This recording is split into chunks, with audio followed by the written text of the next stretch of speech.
Hello, that's the sound of a pencil writing a writer's diary. And yesterday I promised you pencils, and so today I'm going to give you pencils. However, I realised that I've completely messed up the structure of this section, and I'm going to have to go back and do ballpoint pens and gel pens and all those other kinds of pens because I started with fountain pens.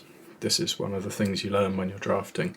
I've only just done now a contents page for this section, and I know now what order things could be in. But today, pencils. A pencil is an apparently simple thing. It can write as well as any other implement, and if you choose, you can write as well with it. There is nothing to be ashamed of in writing in pencil. Sometimes returning to the means we were comfortable with as a child is enough to get us going with writing. The downside of pencils is that the marks they make fade over time, but quite a long time.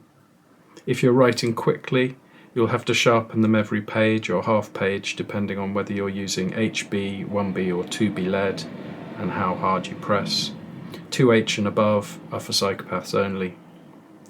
You'll produce only faint marks with 2H and probably rip the page as you're doing so.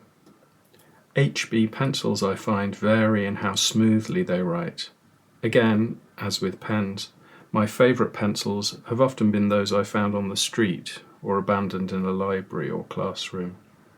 Non-brand, just plain yellow pencil, can be the best of all. But for preference, I'd use Tombow Mono 100 graphite lead pencils. This is not an advertisement, there is a link. They don't have rubbers on the end, and that's what we're turning to now. Because to rub out or not to rub out is the big question of pencils. The fact that you can erase and replace individual words or whole paragraphs is a resource, though it's one I'm going to advise you against. When I was learning to write, when I was 5 or 6, I always felt ashamed of any mistake I made. To cross out a word with a single line and write the replacement directly above it. This meant that the whole page was ruined and gave evidence that I wasn't very good at school.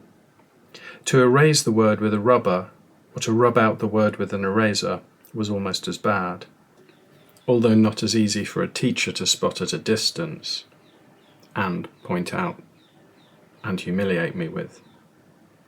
What bothered me was that I knew I was writing on top of and across my own previous indentations. My new letters would have spider strand gaps in them where the paper dipped. They wouldn't look as perfect as they should, or as they would have done if written by the person sitting next to me. Their handwriting always seemed to come out neat and to please the teacher. These kind of humiliations of writing stick around for a long time. Most often, I use a pencil to do a second or third draft on a handwritten in pen first draft. I like to use something different to the original ink so I can easily spot the changes I've made, but to have a blue ink pen for the purpose seems a bit affected. Vainly, I do want anyone who comes to look at a manuscript page, say if I die, to be able to discern and date the layers of composition. Pencils have this added advantage. You can write in bed with them, lying down, and the ink won't stop running. I realised today I should say something about writing in bed. This thing about writing upwards leads to that anecdote about Soviet astronauts using pencils when NASA had spent millions of dollars designing space pens. Don't know where the shavings go for Soviet astronauts. I don't know if this is an urban myth or a space myth. Looking into the stats of how environmentally sustainable pencils are, how long they write for, there are some claims that a pencil can write about 50 kilometers, so 50,000 meters. In perfect conditions, that is, though, and it's almost without sharpening. The Pencils Direct website claims you can write for 35 miles, which is approximately 45 to 50,000 words. And there was a test done by some American nerdy researchers who copied out the just about 100,000 words of To Kill a Mockingbird with a single pencil. So that's quite a lot of words. That's a whole novel. So, do you write with a pencil rather than a fountain pen or a dipping pen? What's your favourite one?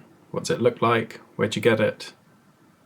What does it smell like? I think pencils, when you're shaving them, can smell beautiful, particularly if they're cedar pencils.